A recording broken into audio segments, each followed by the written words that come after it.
Hello students, मैं doctor Indu Kumari, department of psychology, NLS college, Jaitpur, Daudpur, from JP university Chhapra. आज मैं UG part 1 के students के लिए पेपर 1 में लर्निंग के अंतर्गत ही क्लासिकल कंडीशनिंग थ्योरी तथा ऑपरेंट कंडीशनिंग थ्योरी दोनों के बीच में अंतर के बारे में चर्चा करूंगी कि इन दोनों थ्योरीज के बीच में क्या अंतर है। आज का हमारा टॉपिक है difference between classical conditioning and operant conditioning. Conditioning या अनुबंध मुख्य रूप से दो ही हैं। पहला क्लासिकल कंडीशनिंग और दूसरा ऑपरेंट कंडीशनिंग। ऑपरेंट कंडीशनिंग में क्रिया प्रसूत अनुबंध और क्लासिकल कंडीशनिंग मीन्स क्लासिकल अनुबंध। ऑपरेंट कंडीशनिंग को हम साधनात्मक अनुबंध भी कहते हैं।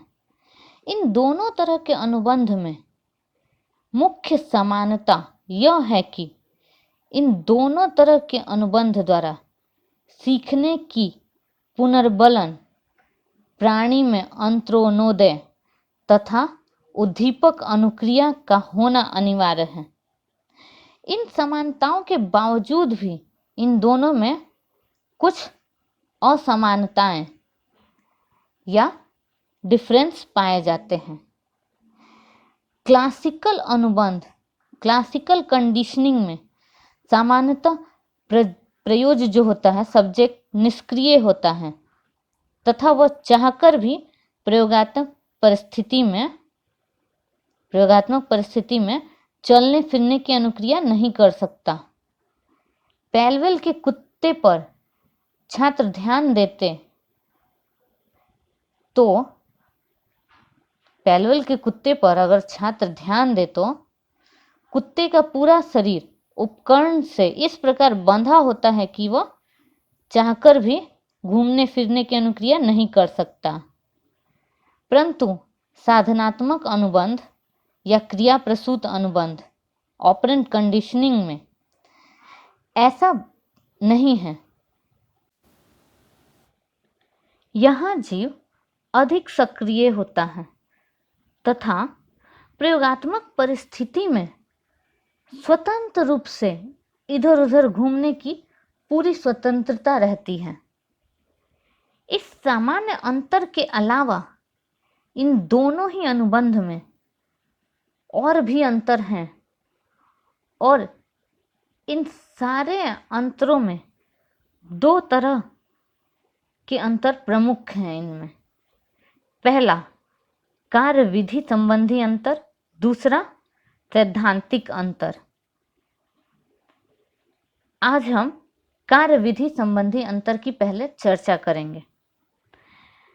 कार्य विधि संबंधी अंतर वैसे अंतर को कहा जाता है जो कंडीशनल स्टिमुलस तथा अनकंडीशनल स्टिमुलस को प्रयोगात्मक परिस्थिति में उपस्थित करने की विधि से संबंधित होता है। क्लासिकल अनुबंध तथा साधनात्मक अनुबंध में प्रमुख कार्य विधि संबंधी अंतर बहुत सारे हैं। जैसे इसमें पहला है, क्लासिकल अनुबंध में अनकंडीशनल स्टिमुलस प्रयोज्य को पहले दिया जाता है और अनुक्रिया बाद में होती है। जैसे पैलवेल के कुत्ते के सामने भोजन पहले दिया जाता है, तब वह लार की अनुक्रिया बाद में करता है। इसका मतलब यह हुआ कि अनकंडीशनल स्टिमुलस का दिया जाना अनुक्रिया पर आधारित नहीं होता है, जबकि साधनात्मक अनुबंध में ऐसी बात नहीं है। स्किनर बॉक्स में चूहे को भोजन की गोलियां तभी दी जाती हैं जब वह सही अनुक्रिया करता है, यानी कि लीवर को दबाता है। अतः यह कहा जा सकता है कि साधनात्मक अनुबंध में अनकंडीशनल स्टिमुलस का दिया जाना सही अनुक्रिया पर आधारित है।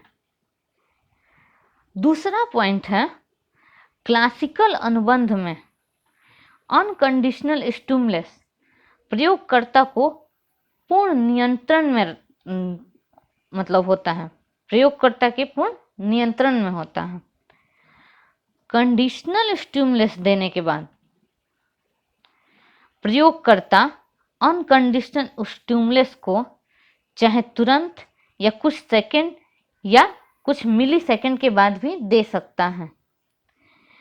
पैलवल के प्रयोग में घंटी बजने के तुरंत बाद भी या कुछ सेकंड बाद भी कुत्ते को भोजन दिया जाता था। कहने का मतलब यह है कि अनकंडीशनल स्टिमुलस की उपस्थिति की प्रक्रिया पर प्रयोगकर्ता का अपना नियंत्रण रहता है, जबकि साधनात्मक अनुबंध में अनकंडीशनल स्टिमुलस पर प्रयोगकर्ता का इस तरह का कोई नियंत्रण नहीं रहता। जब स्किनर बॉक्स में चूहा लीवर दबाने की अनुक्रिया कर देता है तो उसके तुरंत बाद उसे भोजन की गोलियां दी जाती हैं। चाहकर भी प्रयोगकर्ता इन गोलियों को देने से नहीं रोक सकता है, और यदि करता है तो वह ऑपरेंट कंडीशनिंग विधि का उल्लंघन है। तीसरा पॉइंट है, क्लासिकल कंडीशनिंग में कंडीशनल स्टिमुलस तथा अनकंडीशनल स्टिमुलस का समय बहुत ही महत्वपूर्ण है, जिसे क्रांतिक प्रयोगात्मक संभाव्यता कहा जाता है। जैसे जैसे यह समय बड़ा होता है, वैसे वैसे सीखी गई अनुक्रिया की शक्ति क्या होती है, क्षीण होती जाती है, कम होती जाती है। यदि इन दोनों के बीच का समय काफ़ी अधिक कर दिया जाता है तो यह संभव है कि सीखने की प्रक्रिया हो ही नहीं। जैसे प्रयोग में, पैलवल के प्रयोग में घंटी बजने के आधे घंटे के बाद यदि भोजन दिया जाता है तो संभव है कि कुत्ता घंटी की आवाज़ पर लार का स्राव करने की अनुक्रिया सीखे ही नहीं। परंतु ऑपरेंट कंडीशनिंग में जीव द्वारा की गई अनुक्रिया तथा उसके परिणाम के बीच का समय महत्वपूर्ण होता है। इस तरह से क्रांतिक प्रयोगात्मक संभाव्यता अनुक्रिया और उसके परिणाम के बीच में यहाँ होता है। स्किनर बॉक्स में चूहा द्वारा लीवर दबाने की अनुक्रिया की गई। अनुक्रिया तथा उसका परिणाम अर्थात भोजन की गोलियां मिलने के बाद का समय जैसे जैसे अधिक होता है, वैसे वैसे सीखी गई अनुक्रिया की शक्ति क्षीण होती जाती है। इसी क्रम में चौथा पॉइंट है, क्लासिकल अनुबंध में अनकंडीशनल स्टिमुलस स्पष्ट होता है एवं आसानी से इसे पहचाना जा सकता है। जैसे पैलवल के प्रयोग में भोजन अनकंडीशनल स्टिमुलस है, जिसके प्रति कुत्ता लार के स्राव की अनुक्रिया करता है। इस तरह से उद्दीपक द्वारा अनुक्रिया उत्पन्न होता है, जबकि साधनात्मक अनुबंध में भोजन दिया जाता है फिर भी इसे हम अनकंडीशनल स्टिमुलस नहीं कह सकते, और यदि कहते हैं तो एसआर स्टिमुलस रिस्पॉन्स सिद्धांत के विरुद्ध होगा, क्योंकि इस सिद्धांत में किसी भी उद्दीपक को उद्दीपक कहलाने के लिए यह आवश्यक है कि वह किसी अनुक्रिया से पहले आए और जीव फिर उसके प्रति अनुक्रियाशील हो। स्किनर बॉक्स में लीवर की अनुक्रिया पहले होती है और भोजन की गोलियां बाद में आती हैं, तो स्पष्ट है कि यह क्रम स्टिमुलस रिस्पॉन्स के ठीक विपरीत है, यानी रिस्पॉन्स तब स्टिमुलस हो जाता है। अतः स्किनर बॉक्स में दिए गए भोजन की गोलियां को पैलवल के प्रयोग के समान हम निश्चित रूप से अनकंडीशनल स्टिमुलस नहीं कह सकते हैं। इगेट्स तथा डीजे ने कहा है कि क्लासिकल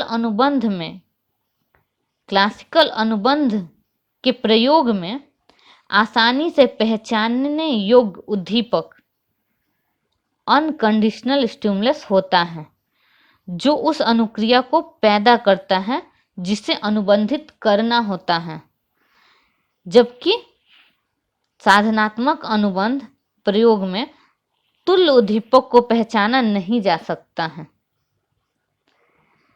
5वां पॉइंट है कि क्लासिकल कंडीशनिंग में कंडीशनल स्टिमुलस भी स्पष्ट होता है, जिसके प्रति जीव किसी अनुक्रिया को करना सीखता है। जैसे पैलवल के प्रयोग में घंटी स्पष्ट रूप से क्या है? कंडीशनल स्टिमुलस है, जिसके प्रति कुत्ता लार श्राव की अनुक्रिया करना सीखता है और धीरे धीरे अच्छी तरह से इस चीज को सीख लेता है। परंतु क्या आप जानते हैं कि साधनात्मक अनुबंध के प्रयोग में, जैसे स्किनर बॉक्स में किए गए प्रयोग में, वह कौन सा उद्दीपक है जो लीवर दबाने की अनुक्रिया को उत्पन्न करता है? इसके कई उत्तर हो सकते हैं। अपनी अपनी सोच के अनुसार इसके कई उत्तर हो सकते हैं। जैसे लीवर की उपस्थिति है, इसलिए स्किनर बॉक्स के भीतर का वातावरण के कारण, ऐसे ऐसे बहुत सारे इसके उदाहरण हो सकते हैं कि किस वजह से। परंतु पैलवल के प्रयोग के समान हम एक निश्चित उत्तर नहीं दे सकते, क्योंकि पैलवल के प्रयोग में यह पूरी तरह से निश्चित है, इसमें यह निश्चित नहीं है, यह आपकी अपनी सोच पर निर्भर है। इगेस तथा डीजे ने कहा कि साधनात्मक पुरस्कार प्रशिक्षण में कौन सा स्टिमुलस कंडीशनल स्टिमुलस है जिसके प्रति लीवर दबाने की अनुक्रिया अनुबंधित होती है, ये नहीं कहा जा सकता। अगर दूसरे शब्दों में कहें तो लीवर तथा भोजन के बीच संबंध स्थापित कर लेने के बाद कौन उद्दीपक चूहे में लीवर दबाने की अनुक्रिया को करता है, इसका हम लोग मात्र अंदाजा लगा सकते हैं।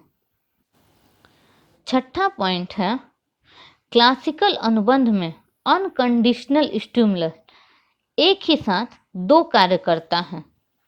यह अनकंडीशनल स्टिमुलस अनुक्रिया भी उत्पन्न करता है तथा साथ ही साथ उसे पुनर्बलन भी करता है।